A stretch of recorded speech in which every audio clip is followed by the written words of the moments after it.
सरकार ने कह दिया, अखबार में आ गया लिखित ये कि जिसकी सालाना आय 1,80,000 से कम है हरियाणा में, उनके बच्चे अगर गवर्नमेंट स्कूल में जाते हैं तो 500 रुपए फीस देंगे। फ्री में नहीं, 500 रुपए फीस देनी पड़ेगी। और अगर उनके बच्चे प्राइवेट स्कूल में जाते हैं तो सरकार उनको 1100 रुपए देगी। ये तो उनको मिलेंगे अगर उनके बच्चे जाएंगे तो, और ये उनको देने हैं। अब बताओ आदमी क्या करेगा? देने वाला काम करेगा, मिलने वाला काम करेगा? भाई आदमी का बच्चा अगर गवर्नमेंट में जाता है तो पैसे देगा और प्राइवेट में जाएगा तो सरकार देगी। बताओ आदमी क्या करेगा? प्राइवेट भेजेगा, अपने घर से 500 क्यों लगाएगा? एक तो सरकारी, एक तो प्राइवेट। तो आम जो ये गरीब आदमी अपने बच्चे को कहाँ भेजेगा? ये देखो कितनी अच्छी चाल है, अगर तुम्हें समझ में आए तो। ये चल रही है सरकार। 1100 रुपए सरकार कहती है हम भर देंगे आपके बच्चे के, आपको चिंता नहीं करनी। अगर आपने सरकारी में पढ़ाया तो कितने रुपए लेंगे? 500। तो आदमी सोचेगा 2 बच्चे हैं, क्यों 1000 रुपए फूकूं, इससे बढ़िया प्राइवेट भेजूं, सरकार देगी मेरे बच्चे के पैसे, देगी भी सरकार। 1-2 साल बाद क्या होगा? सारे सरकारी स्कूल धीरे धीरे क्या हो जाएंगे? खत्म हो जाएंगे, खाली हो जाएंगे, बिल्डिंग खाली, एडमिशन 0। 1 साल 2 साल 5 साल बाद क्या होगा? सारे एडमिशन 0 0 0। फिर सरकार दिखाएगी बजट में कि तो घाटे का नुकसान का सौदा है, सरकारी स्कूल बंद पड़े हैं जी, बिना बात इन टीचर्स को हम इतनी सैलरी दे रहे हैं, चपड़ासी रखे हुए हैं, हेडमास्टर है, कोई बेल बजाने वाला है, बच्चा तो कोई आता नहीं। तो कहेंगे काम करो, इसको बेचो, इस प्रॉपर्टी को बेचना स्टार्ट करो। सरकारी प्रॉपर्टी है, हर गांव में सरकारी स्कूल है। आप सोचो कितने स्कूल होंगे भारत में। धीरे धीरे करके अगले आने वाले 5 से 7 साल का भारत ऐसा बता रही हूँ मैं, जो होगा देखना तुम्हारे सामने। ये सारे स्कूलों का दाम निकलेगा, दाम इन द सेंस भाई जहां जितने महंगी प्रॉपर्टी है वहां महंगा। अब कौन खरीदेगा पूरे देश की बेल्ट को? जिसके पास पैसा है। तुम और मैं तो नहीं खरीद सकते देश के स्कूल, तो उस देश के पूरे स्कूलों को खरीदने का किसके पास पैसा है? अंबानी और अडानी ये ले लेंगे सरकार से कि जी हम इतने करोड़ रुपए आपको देते हैं, सरकारी स्कूलों के बदले हम डेवलप कर लेंगे। और फिर सरकार 1-2 साल बाद कहेगी हम बहुत नुकसान में जा रहे हैं, हमारे बस की 1100 रुपए देने नहीं है।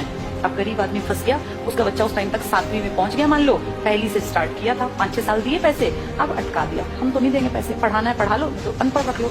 अब वो बेचारा गया कि वापस सरकारी में जाके देखो तो सरकारी पे तो ताला है, बोर्ड बदला हुआ है। किसके पास है वो बोर्ड? अब अंबानी। अब अंबानी अडानी प्राइवेट स्कूल है, तो वो जाके फीस पता करेगा तो भैया मैं तो नहीं पढ़ा सकता। वहां से भी गया और वहां की औकात नहीं है, दोनों गए। आने वाले समय में आदमी वो पढ़ा पाएगा जिसके पास बहुत ज्यादा पैसा होगा। देखते देखते तुम्हारी सारी सुविधाएं सरकार से छीन छीन के किसके पास पहुंचाई जा रही हैं? प्राइवेट। बस तुम्हें समझ में लेट आएगा, जब तक समझ में आएगा फिर चीख चिल्ला लेना, फिर थोड़ी ना कुछ होगा। सरकार वापस थोड़ी ना लेती है किसी भी चीज को, दे दी तो दे दी।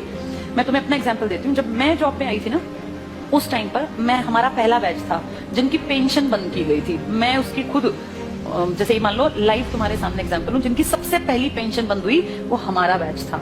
हमें समझ ही नहीं आया कि सरकार ने क्या किया, क्योंकि उस टाइम हमारी उम्र थी 20-21 साल। 20-21 साल के बच्चे को थोड़ी ना पेंशन की कीमत पता है। लेकिन अब जब उम्र बढ़ रही है तो समझ में आ रहा है सरकार ने सब कुछ खत्म कर दिया बुढ़ापे का। तुम्हारे माँ बाप अगर किसी के गवर्नमेंट जॉब में थे और अगर वो रिटायर्ड हैं तो तुम्हें इसकी कीमत पता होगी। पता है इसकी कीमत क्या है? किसी के सामने आखिरी सांस तक हाथ नहीं फैलाना पड़ता। ये है पेंशन की कीमत। आपका बेटा निकम्मा निकले, नालायक निकले, बेटी आपके लिए कुछ ना करे, आपको चिंता ही नहीं। आपकी पेंशन आती है, 5-7 हजार रुपए में झाड़ू पोछा कपड़े बर्तन धोने वाली मिल जाती है। कोई भी एक मेड रख लो, 5-10 हजार की खाने वाली। बुढ़ापे में पैसा बचा के करोगे क्या? अगर तुम्हें सरकार से 35 हजार भी मिलते हैं तो तुम अपने ऊपर खर्च करो ना, क्यों किसी के सहारे बैठे रहना? और जिनके पास पैसे होते हैं ना, बुढ़ापे में वो प्यारे भी लगते हैं सबको। जिसके पास पैसा नहीं है ना, वो बोझ लगता है। फैक्ट है। तुम्हें अपना चश्मा बनवाना है, तुम्हें क्यों बेटा मेरा चश्मा, क्या जरूरत है बेटे की? तुम्हारे पास पैसे हैं, जाओ मार्केट, अपना घूमते फिरते जाओ, अपना टहलते हुए चश्मा बनवा लाओ। ये कीमत बुढ़ापे में जाके अकल आती है। हमारे बैच ने कुछ नहीं किया, मुझे भी समझ नहीं थी, अकल ही नहीं थी। लेकिन अब जब एज बढ़ रही है ना और हम देख रहे हैं दुनिया को, तब समझ में आ रहा है कि सबसे कीमती चीज इंसान के पास बुढ़ापे में पेंशन होती है। मेरे खुद के फादर पेंशनर हैं, तो हमें दिखता है कि पेंशन की जो वैल्यू है ना वो किसी चीज की नहीं है। इतना रखा पैसा आप यूज नहीं कर पाते। महीने के जब वो 30 हजार आते हैं ना, तो आपको लगता है यार मैं तो जब तक जीऊंगा आखिरी सांस तक ये तो आने ही आने हैं, और ये बढ़नी आप फ्री होकर काम करते हैं। लेकिन ये अकल उनको थी जो पेंशन यूज कर रहे थे या बुढ़े थे। पेंशन रोकी किसी गई जवानों की, जिनको अकल नहीं थी। हमें थोड़ी ना अकल थी 20-21 साल में कि पेंशन बंद करने से किसी ने कुछ कहा ही नहीं। सरकार ने सीधे कह दिया अब के बाद आगे जो बच्चे आएंगे नौकरियों में उनको पेंशन नहीं मिलेगी। अगर हमें अकल होती, सारे देश के लोग आवाज उठाते तो ना बंद होती पेंशन। अगर सब भाई किसानों ने क्या किया, इकट्ठे हुए तो क्या कृषि कानून वापस नहीं हुए ना? तो अकल हो तो आदमी उस टाइम पे सही डिसीजन ले ले। पर आज अब तुम कितनी कोशिश कर लो, क्या सरकार पेंशन बहाल कर देगी? नहीं करेगी।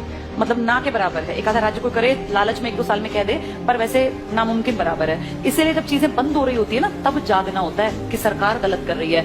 अब सरकार स्कूलों की तरफ गलत कर रही है। इसकी अकल 7-8 साल बाद की जनरेशन को आएगी, जब वो देखेंगे कि पढ़ाने के लिए ना तो सरकारी बचेंगे और प्राइवेट मुंह खोल के पैसे मांगेंगे। अब या तो पढ़ा लो या तो